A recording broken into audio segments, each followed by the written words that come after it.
mi apreciado hermano, Dios te bendiga, Dios te guarde. Es para nosotros un gusto especial poder servirles y a través de la Escuela de Discipulado llegar a cada uno de ustedes. También queremos felicitarles porque ustedes, mis hermanos, están siendo parte de un ejército especial de discipuladores que se están formando y preparando para llegar a cada iglesia, para llegar a cada escuela de discipulado y enseñar la palabra del Señor. Hoy, en la clase de la Escuela de Discipulado, tenemos una clase muy interesante que lleva por título ¿Cómo preparar sermones poderosos? ¿Cómo predicar sermones poderosos? Y es que, ¿a cuánto no nos gusta predicar? De hecho, siempre soñamos con vernos en una plataforma predicándole a muchas personas del amor de Dios. Predicar es una de las cosas que a veces llevamos con pasión en nuestros corazones. Pero en ocasiones nos preguntamos, ¿cómo hago yo para predicar un buen sermón? ¿Cómo hago yo para buscar, para informarme, para ver dónde busco aquí, dónde busco, qué voy a utilizar, qué no voy a utilizar? Y entonces cuando comenzamos a pensar en eso, tendemos a desanimarnos y decir, bueno, quizás yo no tengo el don de la predicación, no tengo el don de hablar en público, me cuesta, me es difícil, no sé cómo preparar un sermón. Bueno, aunque hay muchas cosas que pudiésemos hablar de esto, hoy quiero centrarme en 10 pasos fundamentales para poder predicar sermones poderosos. Y con esto nosotros vamos a tener una idea, por lo menos, de cómo Dios espera utilizarnos a cada uno de nosotros en la predicación del Evangelio.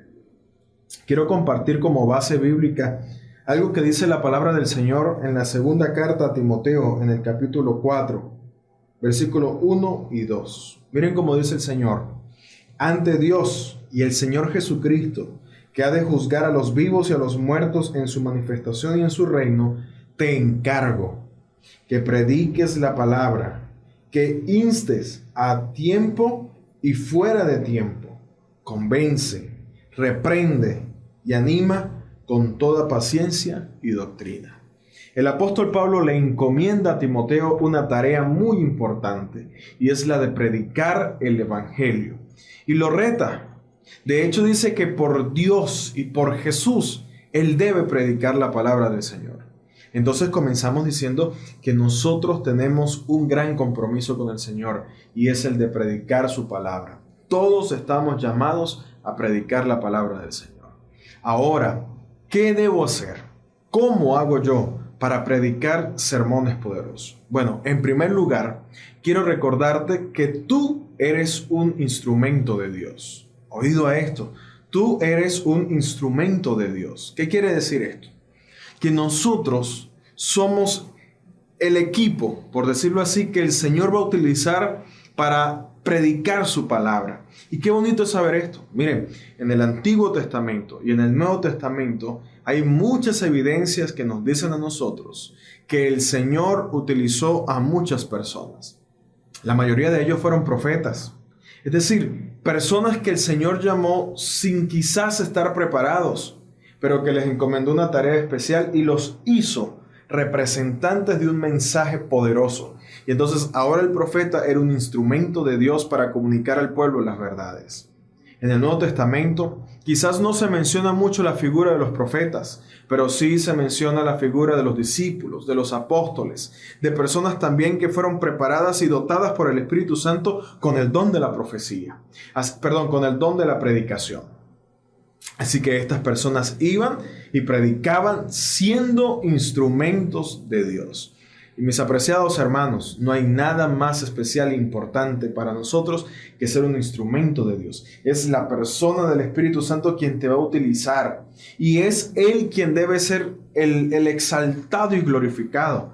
Porque cuando nosotros nos convertimos en sus instrumentos, sabemos que somos un medio para predicar, que somos un medio para transmitir el mensaje. Pero el centro de ese mensaje siempre será quien nos está utilizando, que en este caso es el Señor. Así que para predicar un sermón poderoso, yo debo entender que solo soy un instrumento y que Dios es el centro de todo lo que yo voy a enseñar, de todo lo que yo voy a predicar, y a Él debo yo dar la honra y la gloria de todo lo que pueda suceder a través de un sermón. Número 2, debemos pasar tiempo con Dios. Y esto es muy importante y les voy a decir por qué. El Espíritu Santo, según la Escritura, fue el encargado de inspirar en la mente de los hombres lo que se tenía que escribir. El pensamiento de Dios hecho letra es el resultado de la inspiración del Espíritu Santo en la vida y en el corazón y sobre todo la mente de cada persona que escribió un libro de la Biblia. Así que al momento de yo predicar, necesito ir a Dios, porque si Dios inspiró la palabra, si la Biblia es lo que yo voy a utilizar para predicar, entonces necesito pasar tiempo con aquel que la inspiró, para que en ese acercamiento con Dios, mi corazón sea santificado, mi vida sea purificada y yo pueda ser un digno instrumento de su gloria y su poder. En la Biblia hay episodios interesantes de personas que pasaron tiempo con Dios y su vida fue diferente. Enoc, el mismo Moisés, Jesús en el monte de la transfiguración y el espectáculo que vivieron los apóstoles que le habían acompañado.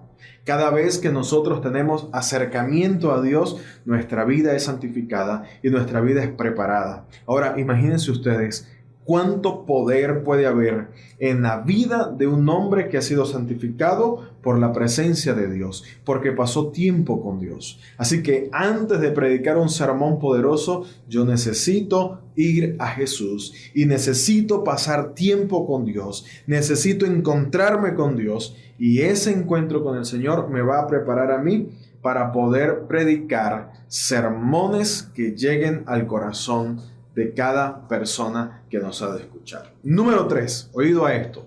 En el punto número 3, nosotros debemos entender que la Biblia debe ser la base de todos mis sermones. Hago de la Biblia el centro de mis predicaciones. ¿Por qué?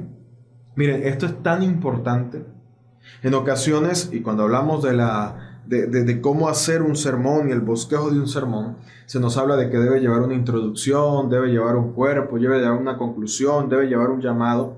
Y entonces se nos ha dicho que en la introducción, como frases introductorias y transitorias, tenemos que aprovechar a captar la atención y una de las maneras es a través de una historia. Y entonces buscamos alguna historia o vamos en la conclusión el llamado, un testimonio.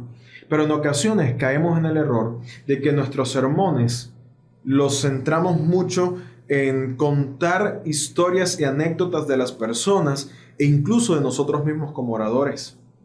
Hay personas que al momento de predicar hablan más de ellos que del mismo Señor y que del mismo Dios.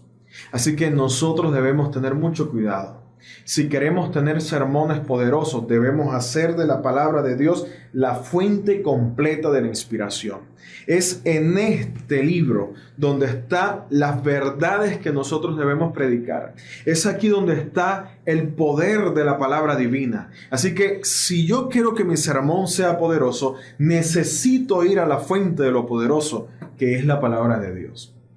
Mis sermones deben estar cargados de la palabra. Yo debo abrir la palabra del Señor, debo leerla, debo permitirle a la hermandad que escuche lo que la palabra tiene que decirnos y dejar a un lado los testimonios personales y dedicarle mucho más tiempo a contar de nuestras historias y nuestras vivencias que contar de la palabra del Señor. En ella está el poder.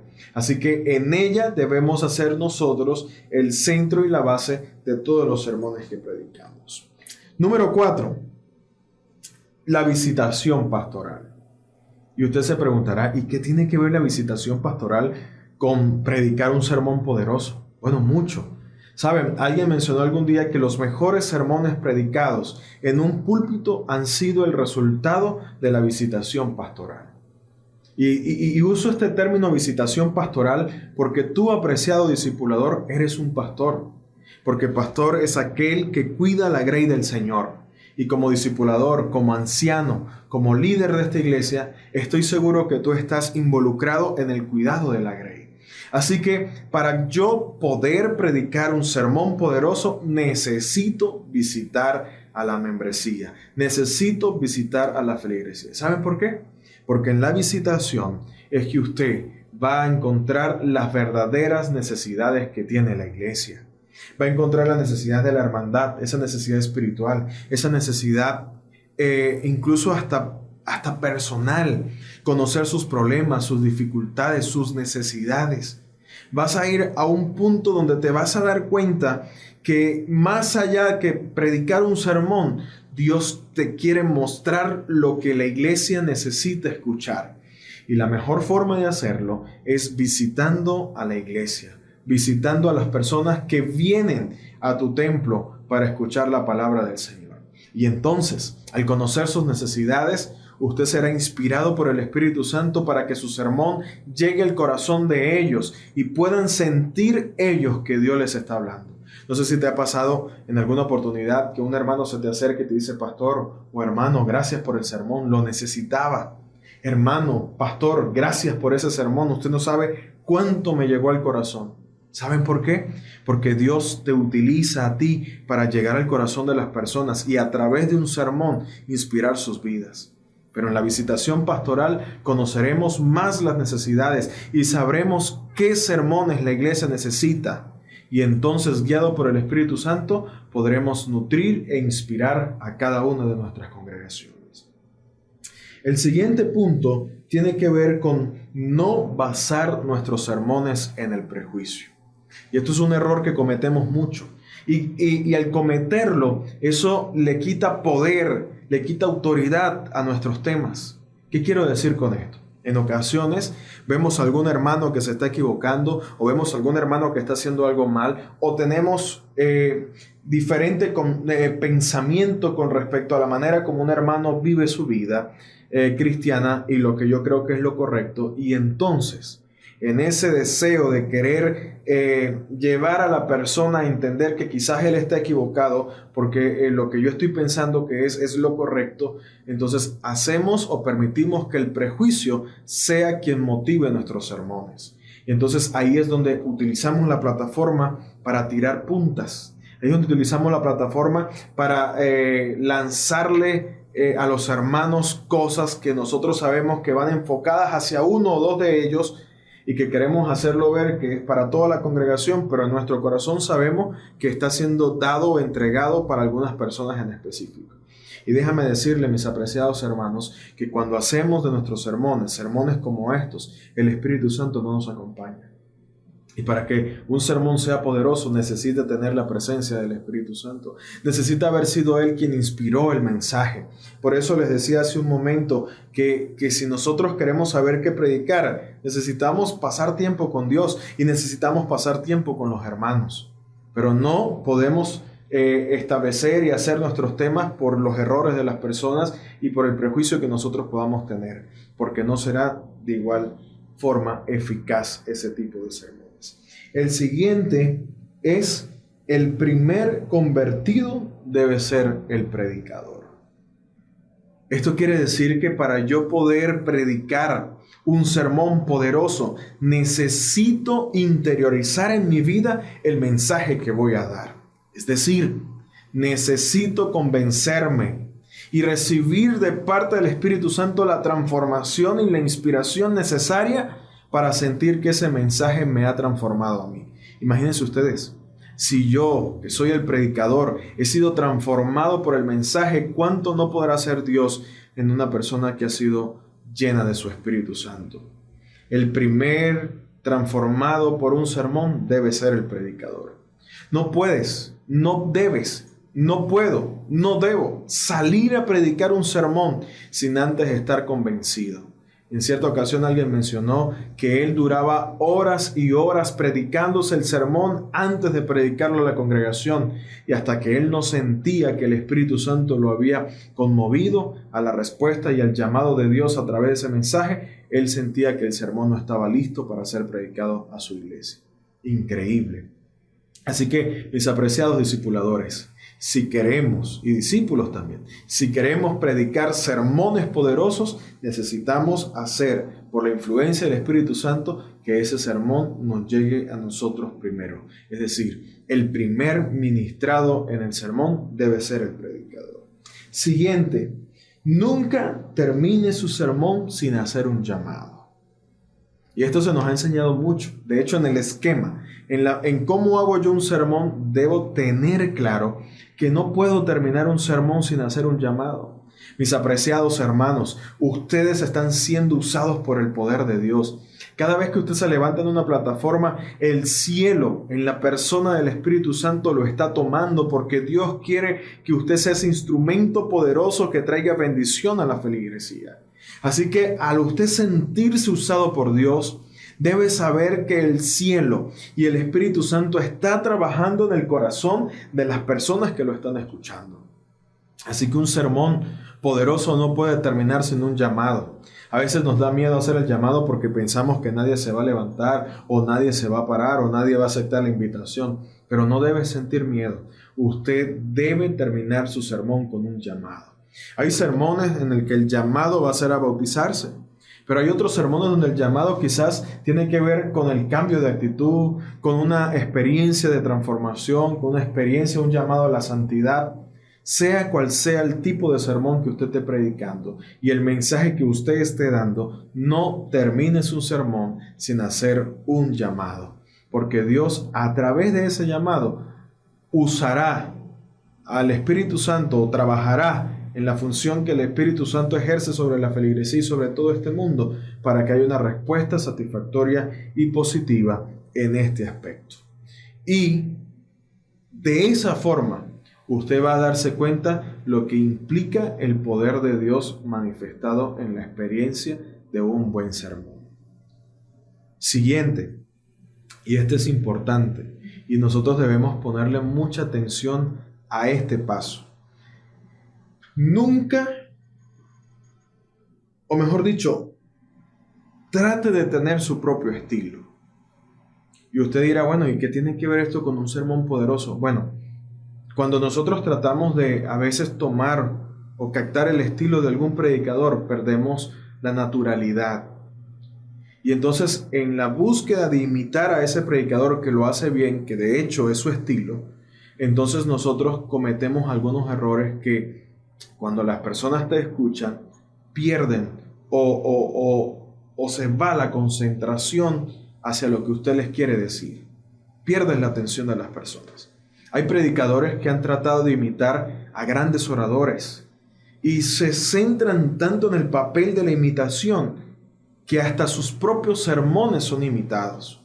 Entonces, cuando buscamos el estilo e imitar a otro predicador, perdemos la oportunidad de encontrarnos con Dios para preparar buenos sermones, pero también perdemos la oportunidad de ser auténticos y ser usados por Dios de esa manera. Así que si nosotros queremos predicar sermones poderosos, tenemos que pedirle al Señor que en el don que nos ha dado podamos tener nuestro propio estilo. No hay necesidad de estar imitando a nadie. Sí, puedes quizás ver cómo alguna persona habla en público, cómo se expresa, cómo usa sus gestos, qué gestos usa, su mensaje corporal, para que usted aprenda de eso. Pero no necesitamos ni imitar su estilo, ni su voz, ni mucho menos sus sermones. Dios te ha dotado de un poder a través del Espíritu Santo para que tú puedas hacerlo y lo hagas bien. Y por último, y este va a ser muy importante porque nos va a ayudar, cuida tu apariencia personal al momento de predicar un sermón. Y parece como que, bueno, ¿y qué tiene que ver mi apariencia personal con un sermón? ¿Qué tiene que ver mi apariencia personal con un sermón poderoso? Bueno, mucho. ¿Y saben por qué? Porque las personas que te están viendo te ven como una referencia. Las personas que te están viendo como un maestro. Te están viendo como un instrumento de Dios. Y usted lo sabe, y estoy claro que es así. Nuestra apariencia personal dice mucho. Nuestra apariencia personal da un mensaje poderoso. Es más, es el primer mensaje que se da porque es lo primero que las personas ven. Antes de usted abrir la Biblia, antes de usted predicar el sermón, lo primero que las personas van a ver es su apariencia personal. Así que debemos cuidar ese punto. Debemos presentarnos de manera adecuada según sea la ocasión en cuanto a nuestra vestimenta, cuidar nuestro peinado, cuidar cómo estamos, cómo está quizás nuestra corbata, cómo está quizás nuestro traje, estar bien combinados. Y les voy a decir con seguridad que eso captará la atención. Será el punto de entrada. Y cuando usted ahora comience a predicar, el público estará muy interesado en escucharlo. Y ahora, unido al poder del Espíritu Santo, su sermón será un sermón poderoso que llegará al corazón de las personas. Así que, mis apreciados hermanos, que el Señor nos ayude, que el Señor nos bendiga y que ustedes puedan ser grandes predicadores. Que el Espíritu Santo les acompañe y que muchas personas que les puedan escuchar a ustedes predicar puedan ser movidos por el Espíritu Santo a aceptar a Jesús como su Salvador personal. Y aquellos hermanos que están deseosos de predicar la palabra, no duden en estar convencidos de que el Señor les va a ayudar y será quien les inspire en la predicación del Evangelio. Que Dios te bendiga, que Dios te guarde.